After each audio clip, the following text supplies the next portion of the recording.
আসসালামু আলাইকুম প্রিয় দর্শক, আজকে দুপুরে রান্না করছি গ্রাম বাংলার একদম ঘরোয়া স্বাদের টক ঝোল। তেলাপিয়া মাছ, কচুরমুখী আর শুকনো বড়ই দিয়ে রান্না করব এই স্পেশাল টক ঝোল। যারা টক খেতে পছন্দ করেন, আজকের এই রেসিপি ঠিক তাদের জন্য। ভিডিওটি সম্পূর্ণ দেখলে বুঝতে পারবেন কেমন করে ঘরের উপকরণ দিয়েই এই মজাদার ঝোল রান্না করা যায়। প্রথমে মরিচের গুঁড়া, হলুদের গুঁড়া, ধনিয়ার গুঁড়া, রসুন বাটা আর লবণ এই মশলাগুলো দিয়ে মাছগুলো ভালোভাবে মেখে নেব। এইভাবে আগে থেকে মেখে রাখলে মাছের মধ্যে মশলার স্বাদ ভালোভাবে ঢুকে যায়। এখন এই মাছগুলো 10 মিনিট রেখে দেব, তারপর ভাজবো। চলুন দেখে নেই আজকের টক ঝোল রান্নার জন্য কি কি লাগবে। একটি তেলাপিয়া মাছ, আপনারা চাইলে অন্য মাছও নিতে পারেন। সাথে লাগবে কচুরমুখী, 2 চামচ মরিচের গুঁড়া, আধা চামচ হলুদের গুঁড়া, স্বাদমতো লবণ, সেই সাথে লাগবে রসুন বাটা, পেঁয়াজ বাটা আর শুকনো বড়ই। এছাড়াও লাগবে সয়াবিন তেল। এগুলোই হচ্ছে আজকের রান্নার উপকরণ। এখন চুলায় কড়াই বসিয়ে পরিমাণ মতো তেল দিয়ে গরম করে নেব।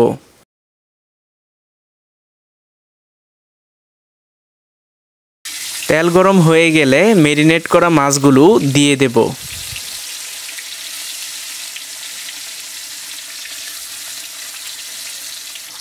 মাছগুলোর এক পাশ ভাজা হয়ে গিয়েছে, এখন উল্টে অন্য পাশও হালকা করে ভেজে নেব।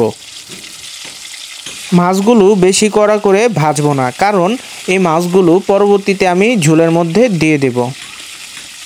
আর ভাজার সময় মাছগুলোকে বেশি নাড়াচাড়াও করা যাবে না। মাছ ভাজার খুব অসাধারণ একটি ঘ্রাণ বের হচ্ছে।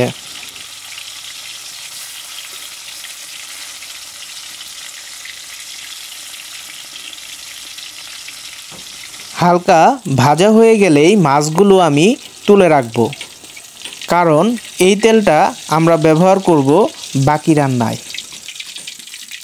এখন রসুন কুচি দিয়ে একটু ভেজে নিয়ে দিয়ে দেব কচুরমুখী। কচুরমুখী একটু নেড়ে চেড়ে ভেজে নিয়ে দিয়ে দেব লবণ, মরিচের গুঁড়া, হলুদের গুঁড়া, রসুন বাটা, সেই সাথে পেঁয়াজ বাটা। সবগুলো উপকরণ একসাথে ভালো করে নেড়ে মিশিয়ে দেব। অনেক সময় কচুরমুখীর ঝোল রান্নায় পিচ্ছিল হয়ে যায়, এইভাবে ভাজা ভাজা করে নিলে এই সমস্যা আর থাকে না। এই পর্যায়ে কচুরমুখী সেদ্ধ করার জন্য দিয়ে দেব পরিমাণ মতো পানি।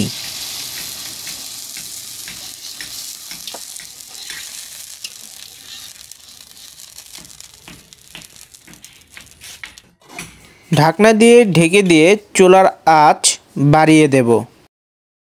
কচুরমুখী সেদ্ধ হয়ে গেলে দিয়ে দেব শুকনা বড়ই।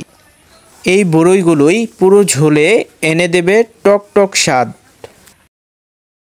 সব শেষে আগে ভেজে রাখা মাছগুলো এই টক ঝোলে দিয়ে দিচ্ছি। মাছগুলো দেওয়ার পর খুব বেশি নাড়তে নেই, নরম হয়ে গেলে ভেঙে যেতে পারে। দেখতে দেখতেই হয়ে গেল আমাদের আজকের রেসিপি, কচুরমুখী আর বড়ই দিয়ে তেলাপিয়া মাছের টক ঝোল। এই ঝোল তরকারি গরম ভাতের সাথে খেতে এক কথায় অসাধারণ লাগে। নেই কোনো অতিরিক্ত মশলা, নেই কোনো ঝামেলা, একদম সহজ গ্রামীণ স্বাদের রান্না। ভিডিওটি ভালো লেগে থাকলে লাইক দিন আর কমেন্ট করে জানান আপনারা টক তরকারি কীভাবে রান্না করেন। নতুন নতুন মজাদার সহজ রান্নার রেসিপির ভিডিও পেতে এই চ্যানেলটি সাবস্ক্রাইব করুন। যারা করেছেন তাদেরকে ধন্যবাদ, আর যারা করেননি তারা এখনই করে ফেলুন। দেখা হবে নতুন আরেকটি রেসিপি নিয়ে। আল্লাহ হাফেজ।